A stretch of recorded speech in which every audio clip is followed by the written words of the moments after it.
Pourquoi ton concurrent est plus rempli que toi alors que leurs réalisations ne sont pas meilleures? 427 000 entreprises du BTP en France. De quoi comparer pas mal de devis, non? Alors qu'est-ce qui te différencie vraiment de toutes ces entreprises? Si tu ne le sais pas encore, regarde bien cette vidéo, car à la fin de celle-ci, tu sauras précisément comment te rendre unique et sexy aux yeux de ton client idéal. Et surtout, comment signer plus de chantiers sans baisser tes prix. Et d'ailleurs, t'as pas besoin d'être une multinationale pour être connu, t'as juste besoin d'être la référence dans ta zone de chalandise. Mais du coup, pourquoi c'est essentiel de te positionner? Et pourquoi, si tu ne le fais pas, tu vas mourir dans les prochaines années? L'année dernière, des milliers d'entreprises du BTP ont été créées. Les plateformes de mise en relation pullulent sur le web, mettant en concurrence toujours plus d'entreprises. La guerre des prix fait rage.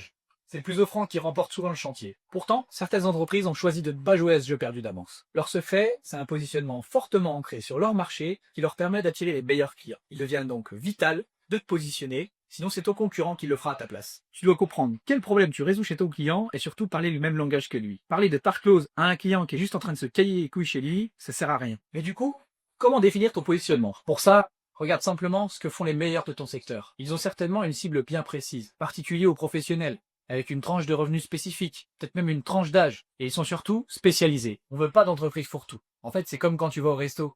Si tu veux manger dans un resto italien, tu vas pas aller dans un resto où il y a une carte qui fait 4 pages de long. Et c'est exactement pareil pour les entreprises du bâtiment. Aujourd'hui, les particuliers non sachants choisissent des entreprises spécialisées.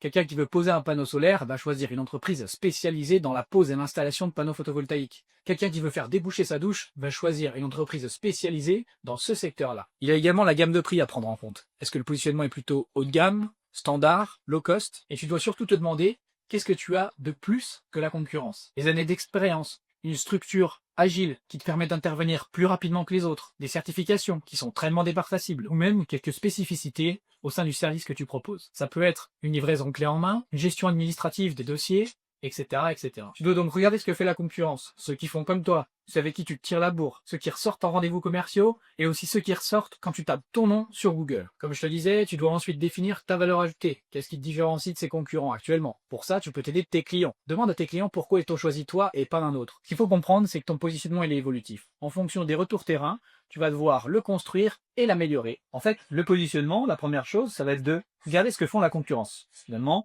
regarde, comme je te l'ai dit, ce que font tes concurrents et qu'est-ce qu'il existe aujourd'hui comme solution sur ton marché et à ce que font les meilleurs.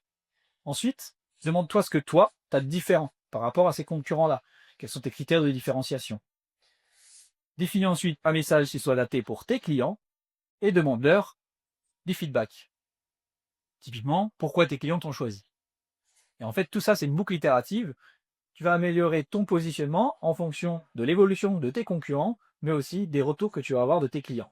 Ce qu'il ne faut pas oublier, c'est de prendre en compte les phénomènes de marché, qui arrivent très souvent dans le BTP. Le but, c'est pas d'être plus compétitif, mais d'être plus différencié. Et quand tu choisis de ne pas te positionner, c'est le marché qui te positionne. Du coup, si tu crois que tu peux l'éviter, tu fais n'importe quoi. Un vrai chef d'entreprise, il décide de ce qui va lui arriver. Du coup, si tu le fais pas, tu laisses ton concurrent le faire à ta place.